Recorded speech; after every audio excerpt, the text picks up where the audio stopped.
हाँ भाई मोहम्मद आमिर, हार गई इंडिया वर्ल्ड कप। न्यूजीलैंड की बॉलिंग हमसे अच्छी निकली। हाँ, हमसे बढ़िया फील्डिंग कर रहे थे वो, और बैटिंग में तो हमको एकदम परेशान करके रख दिया ना। अभिषेक शर्मा तो स्लॉगर था। ईशान किशन कहां खिलाड़ी है, वो तो आधा अधूरा प्लेयर है।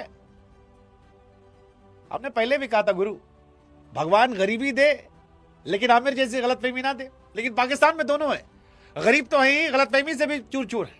और गलतफहमी से चूर नहीं होते तो अपने पड़ोस में ही शहजाद और राशिद लतीफ को देख लेते।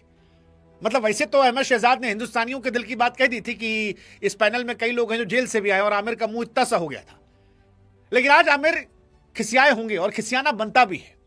और खिसियाने से ज्यादा दुनिया पूछ रही है कि क्या मनहूसियत और पनौती का दूसरा नाम हम आमिर कह सकते हैं?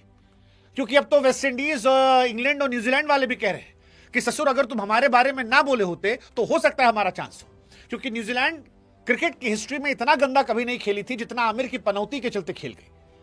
मतलब हमारा अभिषेक भी आज फेंटे फेंटा मार रहा था, दबा के ठोक रहा था, और पूछ रहा था मानो क्या हो फिक्सर है, तुमको हरभजन ने मारा था सिक्सर और तुम हमसे कहोगे स्लॉगर?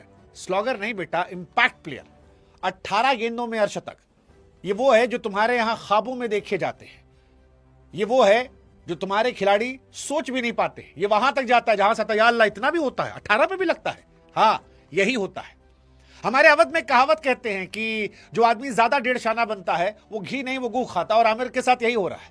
अच्छा खासा मैच फिक्सिंग के बाद विराट कोहली ने इनको इज्जत पानी दिलाई थी, लेकिन जनाब कुरास कहां आती है? जब तक आईपीएल में खेलने का चस्का था, लगा कि इंग्लैंड के जरिए खेल जाएंगे, तब तक हिंदुस्तान की बूट क्लिकिंग कर रहे थे, दिन रात टीवी बैठ के चाट रहे थे। और जैसे तय हुआ कि अब मामला गड़बड़ा गया है, कभी मोहम्मद कैफ के स्टैट पर सवाल कर रहे थे, अब बताओ स्टैट खेलोगे?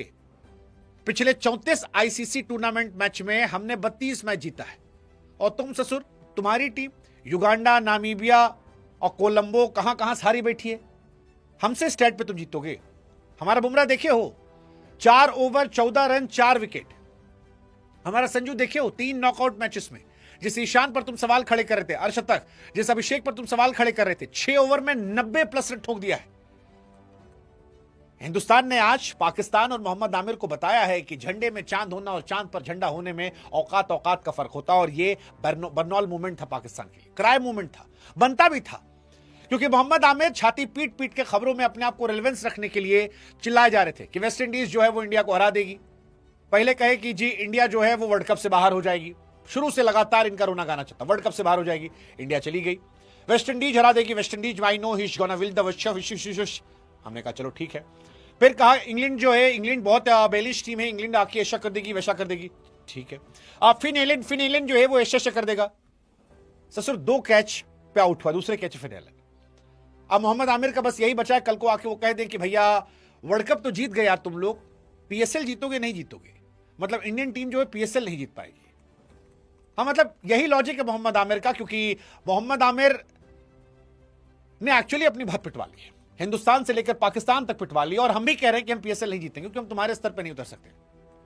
लेकिन आज हिंदुस्तान ने बता दिया कि यार इन जैसे खिलाड़ियों को गंभीरता से मत लीजिए, क्योंकि कोई अस्तित्व नहीं। हमने मोहम्मद कैफ वाले वीडियो में भी कहा था कि जब ये डायपर में थे तब कैफ जैसे लोग इनको, इनके पापाओं को ठोकते थे, नेटवेस जिता रहे थे। 21 महीने में 3 ट्रॉफी हम जीत चुके हैं। पिछली बार T20 वर्ल्ड कप हम जीते, इस बार हम जीते। हम पहली टीम बने जिसने घर में वर्ल्ड कप जीता। हम पहली टीम बने जिसने आपके लगातार 2 वर्ल्ड कप जीता। हम पहली टीम बने जिसके बाद 3 वर्ल्ड कप T20 की ट्रॉफी है। और इसके बाद ये ससुर हम पे क्वेश्चन कर रहे थे, और मैं अभी भी कह रहा हूं कि हमारा आधा अधूरा प्रदर्शन भी तुम्हारे डबल से ज्यादा है। हमने 2 मैचेस में 250 प्लस ठोक दिया। जिस वेस्ट इंडीज के सामने तुम कह रहे थे वहां हमने उनको ठोक के हराया। जिस इंग्लैंड को तुम कह रहे थे वहां 253 ठोका, यहां 256 ठोका। और तुम और तुम्हारे जैसे लोग जो थे, जो हिंदुस्तान के आंसुओं को बहाने की तमन्ना कर रहे थे, आज उनके लिए हमको राजनीति पिक्चर का वो डायलॉग याद आ रहा है कि आसमान की तरफ थूकने वाले क्यों भूल जाते हो कि वो थूक जमीन पर तुम्हारे मुंह पर गिरेगा। वो जो तुम्हारा डबल स्टैंडर्ड था, जिसके जरिए तुम अपनी हिपोक्रेसी को दिखा रहे थे कि जब काम पड़ा, हिंदुस्तान में खेलने का ख्वाब बना, तो चाट चाट के जीप तुमने हमारा जूता साफ कर दिया। और जब